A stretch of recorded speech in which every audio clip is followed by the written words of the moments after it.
Mods are incredibly important to gaming, particularly retro games that will never see a true successor. While game studios change hands and employees and mindsets, the classics that define those studios will always stay true in the hearts of the fans. No amount of Dishonored's, Dark mods, or Thief sequels will ever make a truly great game like Thief 2 irrelevant. I have no idea what company currently owns the rights to Thief, nor do I really care. I know that the main creative minds that worked on the original Thieves are separated and working on their own projects. And while the outcomes of this separation have led to some of my all-time favorite games, I know that I'll never get another true Thief sequel in the spirit of the originals. That's where modders come in. There simply isn't any other game that does what Thief 1 and 2 do, and for plenty of people like myself, 2 games just wasn't enough. I recently decided to play through my first Thief 2 fan campaign, Thief 2X, Shadows of the Middle Age, and I was absolutely stunned by how much it felt like Thief 2, not just on a surface or moment-to-moment level, but to its very core. You've got to figure, the people who are out there making mods for this nearly 20-year-old game must see in it what I see. The truly unique sense of uncompromised freedom, immersion, and agency. It's up to you to listen, to pay attention, and to not get lost, all of which are completely possible if you keep your wits about you. The game rewards your unwavering attention not only with a smoother completion of the level, but with tiny, subtle stories and vignettes into the lives of the people whose house you're intruding on. Thief 2X does this, and many more things, with as much, and sometimes even more, style and grace as Looking Glass did in Thief 2.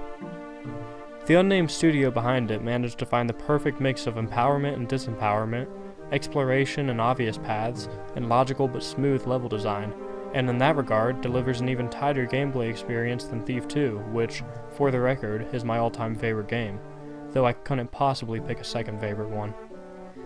The only real issue I have with Thief 2, outside of the unreliable mantling, is the absurdly high gold quotas on Expert.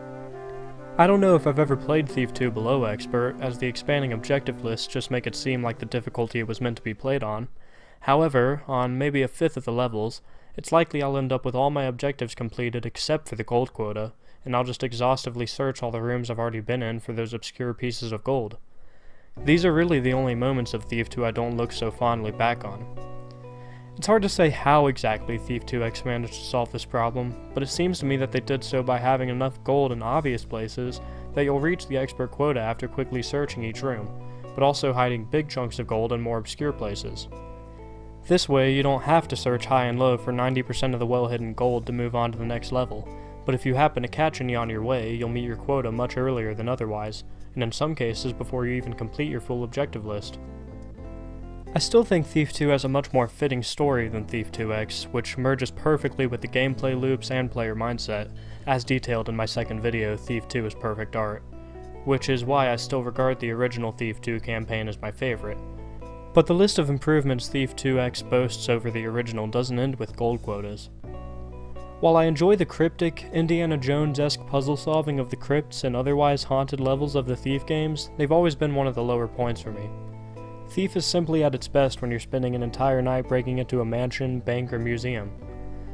Well, Thief 2X manages to make haunted levels that are both genuinely terrifying and incredibly fun. These sorts of levels were usually the only ones I would ever get legitimately lost on in Thief 1 and 2, but Thief 2X's first level is a haunted mansion, not a decrepit crypt or long-abandoned series of mine shafts. I know how to navigate a mansion. It's like half of what you do in Thief. So, with that inconvenience out of the way, I was able to focus on solving the occult puzzles and navigating the booby traps, my favorite features of the haunted levels. The other haunted levels in Thief 2X follow a similar theme. Only the first is a mansion, but they allow you to navigate with only occasional and interesting hiccups, so you can devote more of your attention to solving the puzzles. A particular favorite of mine was one where I was going around a family graveyard reading about the ill deeds of a deceased father, and gathered, entirely on my own in true Thief fashion, that I should put the father's scattered body parts into the nearby incinerator to ease the restless souls. Sure enough, it worked, and upon doing this I was able to get to my true objective.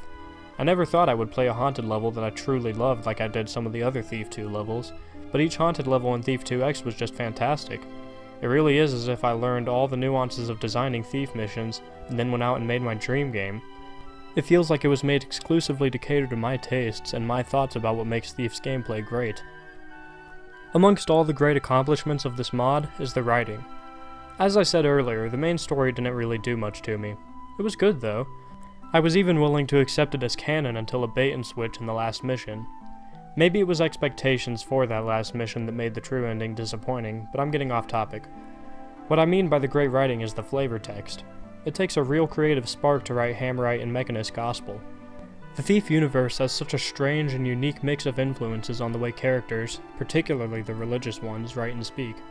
And I couldn't have possibly imagined the journals, notes, letters, and religious text capturing the feel of the originals so perfectly in a mod, and on top of that, there's always a little hidden story or two for you to infer, the type that makes you laugh sheerly out of the sense of wonderment and discovery when you finally piece it together.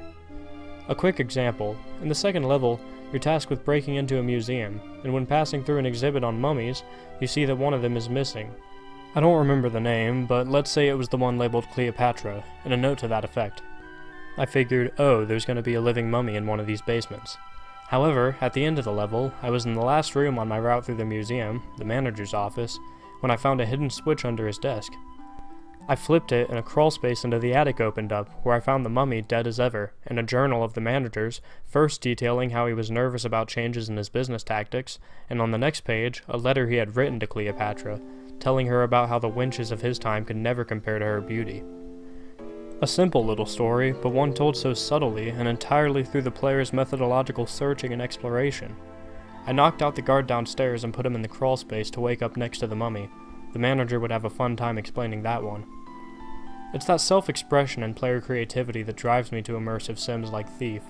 They make you want to do things that aren't tracked by the game at all, just to complete your story in the way you see fit. But back to the topic at hand. One thing I never thought I'd see in a Thief game was an objective demanding that I make sure these two people are dead. I figured I'd go in and find them both dead and that would be that, but one of them was still alive. Violence in fiction is all about context. Nobody bats an eye when you drive down the sidewalk, murdering countless pedestrians in Grand Theft Auto, but when you fire your last and potentially first bullet in Metal Gear Solid 3, it's one of the saddest moments in gaming. I had a similar feeling when I realized I would have to kill someone during this Thief mission. I didn't necessarily feel sad, as he was just one step above a nameless enemy, but conflicted nonetheless.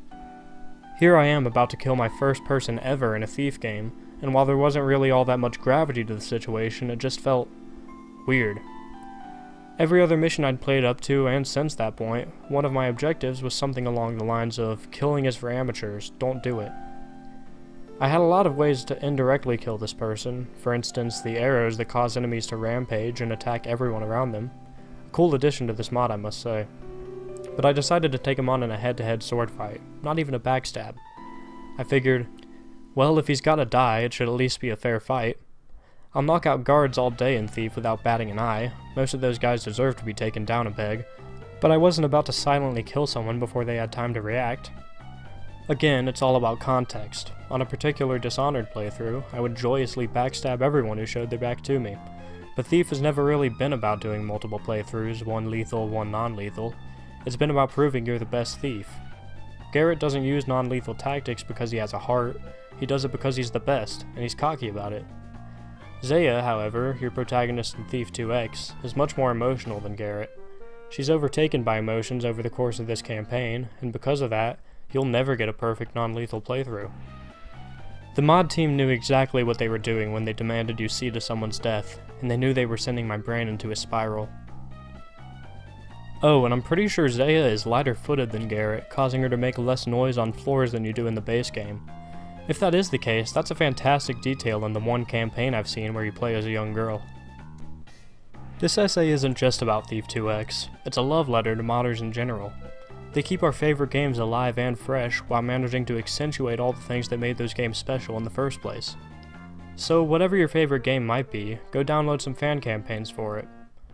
A couple I'd recommend are Research and Development for Half-Life 2 and Portal Prelude for Portal 1 if you're looking for a real challenge. Thanks modders, you're working tirelessly, free of charge for us fans, even when the developers of our favorite games aren't around anymore.